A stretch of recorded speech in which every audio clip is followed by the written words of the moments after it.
Hi, so today we're gonna do something that I love a lot. It's onion pie, onion tarte tatin with some Boursin cheese. It's one of those easy recipes that everybody loves if you love onions, and it's so easy to do. And follow me, we're gonna do it today together. So my name is Fritz and welcome to my channel.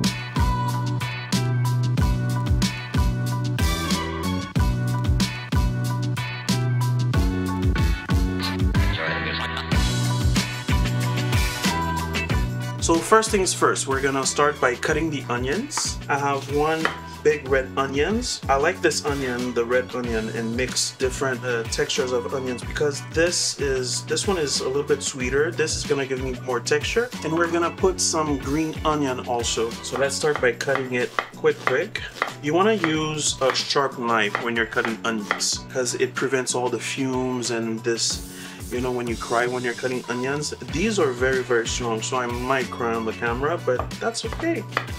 That's okay. What I like about this recipe is you can do a big, huge in a pan, or you can do smaller portions, or you can even do bite-sized tarte tatins. And you have all kinds of tarte tatin. You have sweet tarte tatin. This is a savory one, but you can do with apples, peaches. You can do with any kind of fruit you want. And today we're doing a savory one with onions.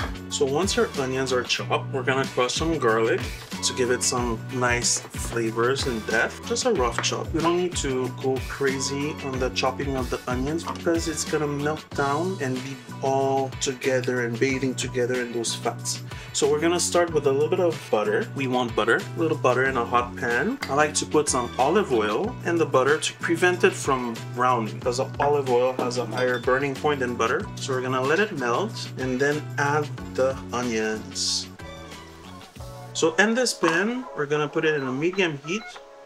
And one little trick of mine when you're doing caramelized onions is to add a little touch of water and cover it up. It's gonna help break down the fibers, those onions, and release the juices. So once those juices are out, we're gonna be able to cook them down. It's gonna start reducing and it's gonna caramelize. So when we are at that point of caramelization, which is very important to get that beautiful sweet onion flavor, we're gonna add some pomegranate molasses, which is one of my little secrets for this recipe. It brings a little tang to the caramelized onions, and it's a alternative to, let's say, you would put balsamic vinegar, which is very good also. Just gonna give it a stir, and we're gonna add some water.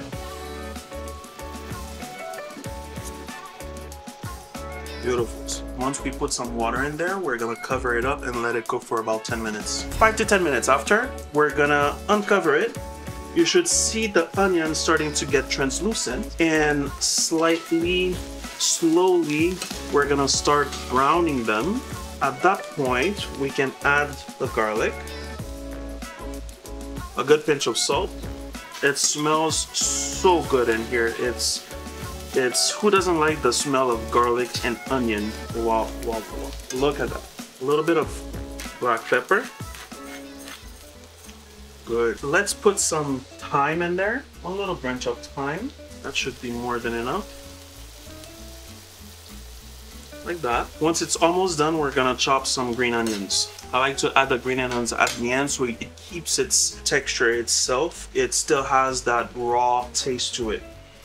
It's a patience game. When you do tarte tatin, when you caramelize onions, you would feel the need to be impatient and you would like to bump up the heat, but it's the worst thing you could do. Low and slow wins the race. So that's your mission. Keep it steady.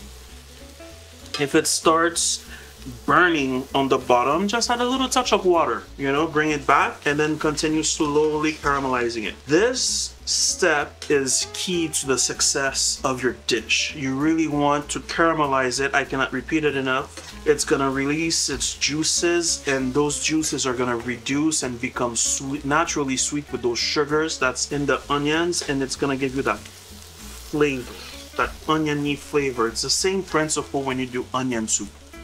It's the same principle. You caramelize your onions. It's, you know, color is flavor. So I'm stirring it constantly. I think this step is gonna take maybe 3 to 4 minutes. And then after that, we're gonna be able to add a little bit of molasses, a little bit of brown sugar. I like to add that extra sweetness to it. After that, we're gonna plate it with our puff pastries. I bought these puff pastry sheets. You could make your own puff pastry. Personally, it's way too long to do. If you buy it, you can do little squares, you can do mini squares, you can do a big sheet of that. It's up to you. And remember, I have my oven preheated at 400 degrees. So once we're ready to go, we go. So like I said earlier, you can see that it starts to get stuck on the bottom. This is your sugars right now, it's your caramelization. So you would like to just add a little touch of water in there, just to get it unstick. In the cooking industry, we call that déglacer. And you know, just bring it back to your onions. Those flavors needs to go on your onions and not on the pan. Beautiful. Those onions are gonna start browning slowly. So right now, as you can see, onions are caramelizing slowly. That's gonna take about 2-3 minutes, and we'll be back once it's done caramelizing, and we'll be able to proceed with the next step. Now we're back a few minutes later. You can see that the onions has caramelized. It has browned. It's like all thick and gooey and beautiful. We want to scratch the bottom just to make sure we get all those beautiful flavors that's on the bottom of the pan. And we're gonna add just a little touch of molasses. It's a pomegranate molasses. You will get that little tanginess from the pomegranate. It's very optional, but I like to add just a little pinch of brown sugar in there too. Just like that, just to give it a little sweeter side. And oh my god, it smells so good. It smells so good. It's a very cozy dish. It's nice. It's winter time. So at this point, I'm gonna turn it off. Take the thyme out just to make sure it doesn't go in the pie, like that. There you go. Let's make some space, and from there we can bring the puff pastries. And we can add them. It's very simple. You can add them there. You could put some egg wash on the puff pastry, but it's totally optional. Some beautiful caramelized onions. We're gonna add some Boursin cheese. This is a herb Boursin cheese. Just put a little knob like that on top. Usually the more the merrier, but you don't need it. You really wanna eat that recipe and say, I want more, but that's what makes it better. We're gonna bake this for about, I would say 10 to 15 minutes in the oven at 400. And then I'm going to clean up, and once it's done, we're gonna come back and we're gonna have this deliciousness. See you soon.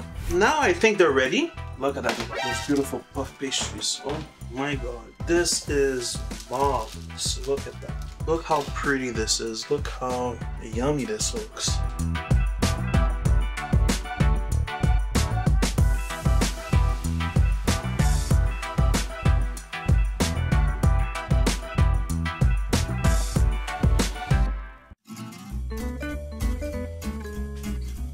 Ta-ta-ta, ta-ta-ta, ta-ta-ta-ta, ta-ta-ta-ta, ta-ta-ta, ta-ta-ta-ta.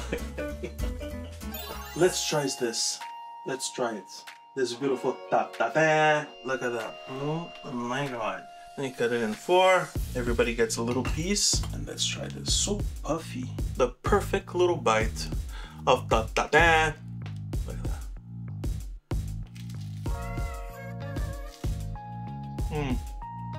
Oh my god, this is so good. You guys need to try this. This is very amazing. Nice little entree, very simple. A little second bite. Oh, she's so the fucking so. This is so good. You have the puffiness of the puff pastry, which I like. The creaminess of the cheese, onions, the tanginess of the molasses and the onions, and then you have that little sweetness from the caramelized onions and the brown sugar that comes and balances out. Garlic is not too overpowering. It's so good and nice, and it's a nice savory entree. Thumbs up. If you guys end up trying it, please leave a comment, like the channel, subscribe, and I will see you soon.